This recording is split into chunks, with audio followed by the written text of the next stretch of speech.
Достар, қайырлы күн. Kia Rio автокөлігі. Көлік машин қызбай алған. Көлік бізге келіп тұр. Қазір көреміз не болғанын. В общем, иммобилайзерін кесіп тастаған, жуып тастаған, бірдеме бітіреміз деген, басқа жер ештеңе шықпаған. Ендігі мәселе, қарап едік, мына антеннасы үзіліп кеткен екен ішіндегі.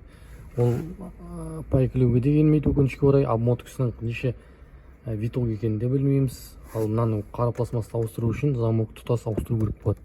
Ал ол иесі уақытым жоқ, басқасын салуға немесе іздестіруге басқа амалын қарастырып бер дейді.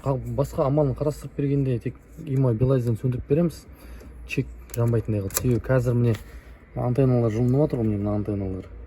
Антенна жылынғасын, мына жерде кей Hyundai'ларда кілттің суреті шығу керек. Машинаның кілттің суреті сары свет, сол жоқ. Сол болмағасын машин қызбайды міне. Ештеңе жоқ. Стартер қуат, бірақ форсункіге импульс бермейтін, чипті көрмейтін антеннасы. Сондықтан енді иммобилайзер сөндіруге тура келеді, басқа амал жоқ. Машин қыздыру үшін иммобилайзер сөндіріп тастадық. Міне тоқтар айырылып жатыр, мына антеннасы. Қазір көреміз, екінші кілтпен қыздырамыз.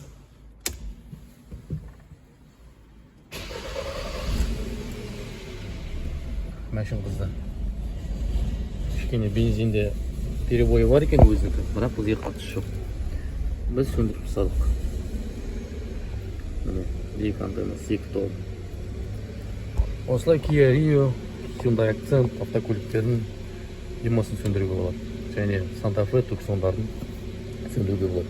Мен негізінде сөндіруге қарсымын, бірақ мынада антеннасы жасамай қалғасын, иесі сөндіріп бер дегесін сөндіріп берген болатын.